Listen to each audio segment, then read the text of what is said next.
So what makes you go from this to that?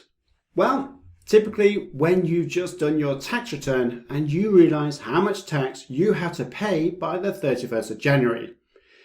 Not sure you can afford it? Don't worry. There are ways in which you can pay your tax over time.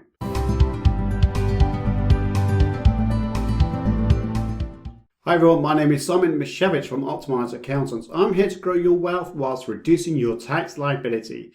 And in this session, we are going to be talking about tax returns and the payments to HMRC.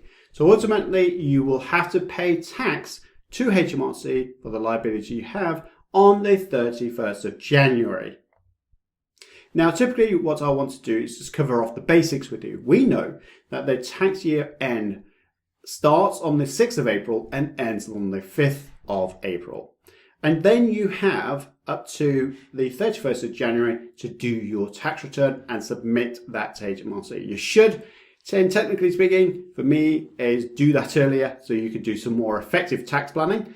But if 65% of people try and do it in January, that tells you the size of people that leave it a little bit late. And then you pay that tax bill on the 31st of January, which is where the problem really starts. The alternative to this is that you pay your tax over a 12-month period. And that's what this video is all about.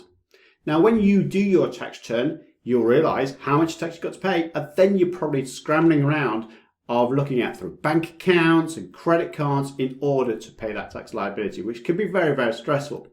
And if you're not as careful, because the things you do not know means that you'll end up having to find money, borrow money, and pay interest on the money that you borrowed to pay your tax liability, which is the wrong way of going about it. So that's why we always say work with a tax partner to help you to identify your tax liabilities, to reduce it, and to minimize the amount of tax that you actually pay to HMRC. Now, if you want to join our services and you are a property investor or a UK landlord, then please go to Optimise Accountants website and organise some time with us to talk about our services. Equally, even if you're not a property investor or UK landlord, you can still book a tax call with us to identify some tax mitigation strategies that you can implement tomorrow. So going back to this, if you are worried about how much tax to pay or how to calculate your tax liability, then feel free to go watch this video. The link appearing is above my head just now and below this video description.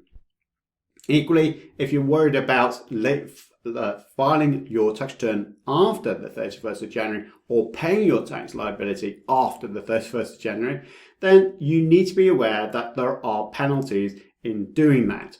Again, the video link will be appearing just above my head right now, but also a link in the below description. But this is a link I want you to read. This is Pay Your Self-Assessment Tax Bill.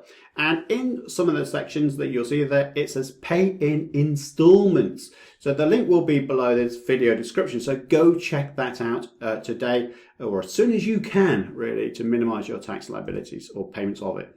Because this is a typical example. I appreciate the image. It looks a little bit blurry, but it basically says you've got £20,000 worth of tax to pay in this example. Now, you might be freaking out because you're thinking, well, I haven't got £20,000. You know, we've got COVID, we've got all sorts of issues. And basically, when you read your tax return and you see this tax liability, you are going to be looking at credit cards, bank loans, all manner of things, which is going to cost you a lot of money, but it doesn't need to be that way. So you can panic in a reactive way and pay that bill through all sorts of mechanisms, or you could be proactive and make sure that you pay your tax over time.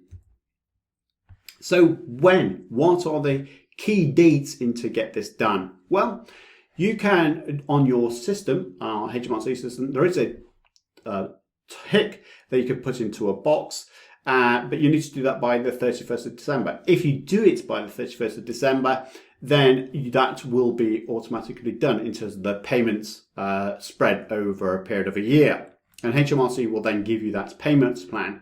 But of course, you need to do your tax return by the 31st of December. Sadly, most people will leave it until January, which means they do not have this option. So that's another good reason, really, to do your tax return nice and early so you know what tax to pay and how much tax you've got to pay over a period of time.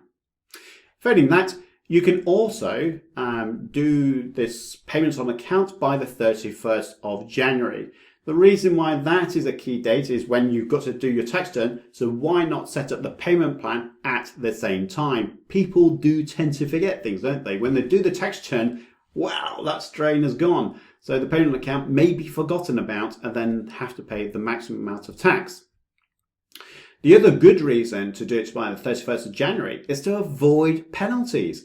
Now, even though HMRC said, and that's over here, HMRC's criteria, we'll cover the criteria in a second, but they say 60 days after the 30 days. So whether you do it within 60 days of the ultimate deadline, which is the 31st of January, which basically suggests end of March, then you could do a payments account. What they don't tell you is that if you do it after the 31st of January, they'll fine you £300. Now you can get quashed, but you need to remember to contact HMRC by phone. Good luck with that. And then you've got to contact someone to explain your situation for them to remove these penalties. So you can avoid all this unnecessary pain that you all would face by doing it yourself online by the 31st of January. So as I say, you can do this by the 31st of March, but try and be proactive. Do it by the 31st of December and do it on your tax return, or do it by the 31st of January. Whilst you're doing your tax return, go onto HMRC's login and do the payment on account there and instalment plan. Or if you're failing all of that, make sure you do this by the 31st of March. Otherwise, you have to pay your tax in full, plus your payments on account, and you could be faced with this £20,000. Not only that, but you'll be faced with a healthy £300 tax bill plus interest, 5%, whichever is the greatest. That's not something that you want to be doing. So be proactive and get it done. Now, there is a criteria. So your tax liability must be less than £30,000. Now, if you've got a substantial amount of income through PAYE, you probably don't need to worry about any of this because your tax that you are owing to HMRC will be collected through your tax code. Your tax code decreases, so the amount of money you get tax-free is minimized. So you'll pick it up from there. But for the majority of people, submitting a tax return will have this tax liability that they have to pay to HMRC. So a payment plan installments would be a very good thing to do. But you can only have this if your tax liability is less than £30,000. The other one is you have no debt. So if you're behind on your tax, then this payments installment option will not be open to you. Your tax returns are up to date. So if you've got lots of tax returns that are outstanding, then again, sadly, HMRC will penalise you for that, and this installment plan will not be open to you. So as it says here, the payment on account process may be done online. Historically, you had to contact HMRC. Again, good luck with that. And then you're stuck in this plan, and they might either pick up the phone or hang up on you, and you've got to do this whole process again. But after an hour, you might get through to someone, and then they're not sure what they're doing. You're not sure what you're talking about. It's a horrible process. So that's why we say it's brilliant that you can now do it online. But please, please, please, do it by the 31st of January to avoid all this unnecessary penalties and interest that you might be faced otherwise. So that's the payment on account, and that's hopefully one good tip to reduce the amount of tax that you pay to HMRC. It doesn't stop the total amount of tax, it just makes it easier for you to pay it. Don't forget that you can discuss our services or book a tax call. Don't think about the price of our services. Think about the cost of getting your tax wrong. Hopefully this has been useful, so drop in, make sure you press that like button. That really does help with the YouTube algorithm, and don't forget to subscribe to this channel. But it'd be interesting to see who of you have now done this payment installments plan. Please tell me how easy it was to do. Did HMRC deny it for whatever reason? Tell me your story and I'll look forward to your comments. Until next time, my name is Simon Misiewicz from Optimise Accountants. I'll see you in the next video.